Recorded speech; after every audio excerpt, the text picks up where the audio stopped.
With Carlos Correa in the fold, how should the Mets structure their batting order? Let's talk about it.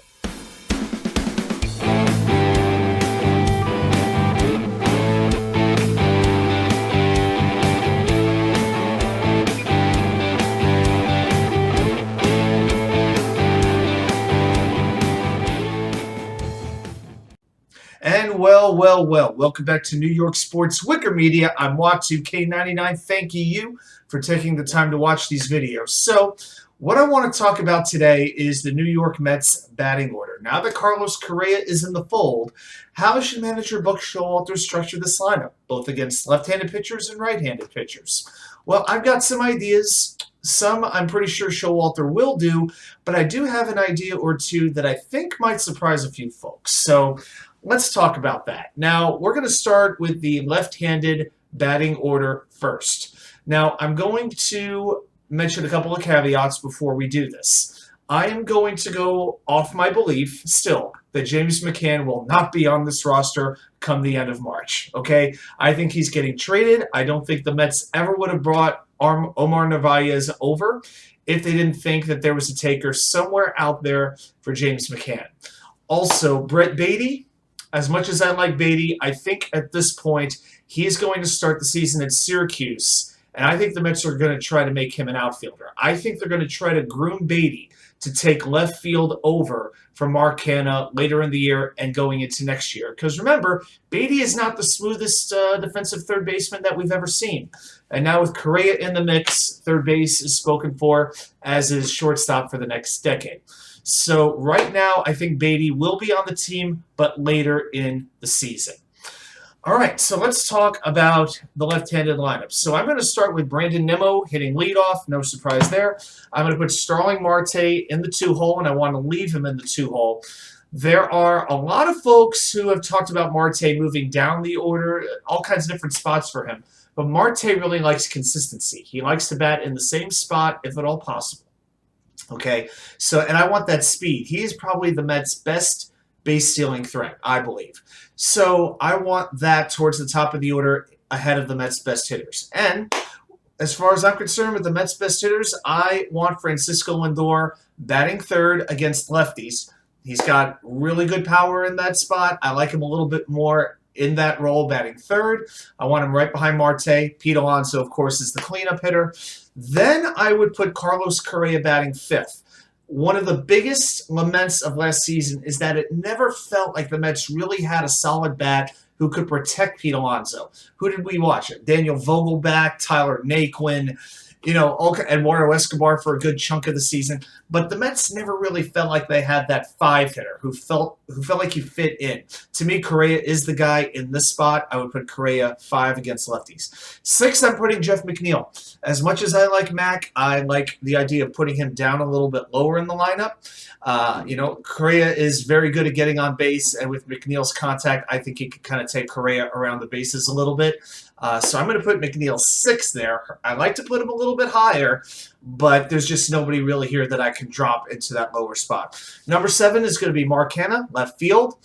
Well, I've always been a big Canha fan. He really has seemed to endear himself to New York. He's embraced the culture, and he's had quite a few big clutch moments last season. Just look at the games against Philadelphia as a perfect example. So I definitely like Canha. I want to see him playing the majority of the games. Number 8 would be Eduardo Escobar, and I'm putting him as my DH. Escobar has very good power against lefties. I got to play him in this role. And number 9 is going to be Thomas Nido at catcher. Okay, so the Mets have, in my mind, a lefty-righty platoon at catcher. Nido plays against lefties. All right, now over to the right-handed side. I'm going to stay with the first two. I'm going to lead off Nimmo, and I'm going to hit Marte second. But here's where I'm going to change it up. My third hitter is Jeff McNeil. McNeil is the batting champion. I want him in that spot. Okay, I want him in a prime order. I don't like him hitting fifth in the lineup as sort of the protection behind Alonso. To me, he just doesn't fit in that particular role. Against righties, I want him higher in the order. I'm moving him to 3 in front of Petealonso batting fourth. And then I'm going to put Franciscolindor down in the 5 spot. He hits for a little bit of a better average as a left-handed hitter. more power as a righty.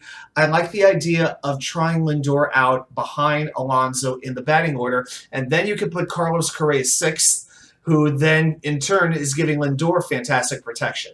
Okay, so it's a little bit different than what I think Buck Showalter will do, but I like the idea of Nimmo, Marte, McNeil, Alonso, Lindor, and Correa 1 through 6 against righties. Now, how am I going to finish this? Well, they brought back Daniel Vogelbach. I believe he's still going to remain the DH, but I could deal with him more in the 7th spot than I can in the 5 spot.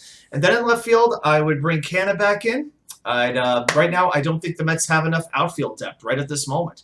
I mean, the only way that they would, in my opinion, is if they move Jeff McNeil up out to the outfield, if it were to come to that. He could do that in spurts. He could do it intermittently.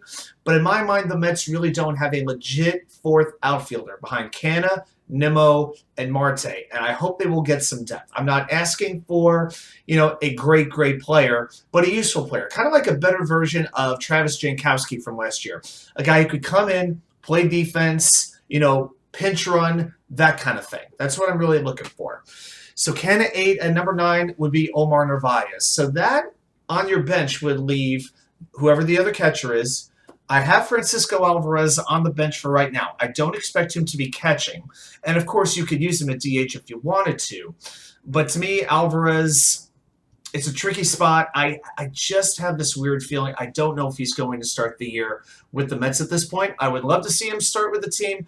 But to me, until James McCann is out, then to me, there's a logjam, and Alvarez is going to be starting in Syracuse, just like I expect Brett Beatty to be.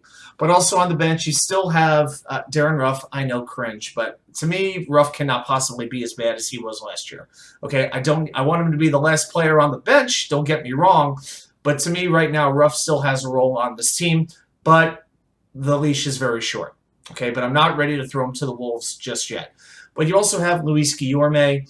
And when you put Vogelbach in, Escobar's on the bench. I mean, having Escobar coming off the bench is that's pretty solid, in my opinion. So that is, and I thought even about a Khalil Lee or somebody like that coming in, but I just have never been a big fan of Khalil Lee. He strikes out pretty much 2 out of every 3 times at bat. I'm just not feeling him.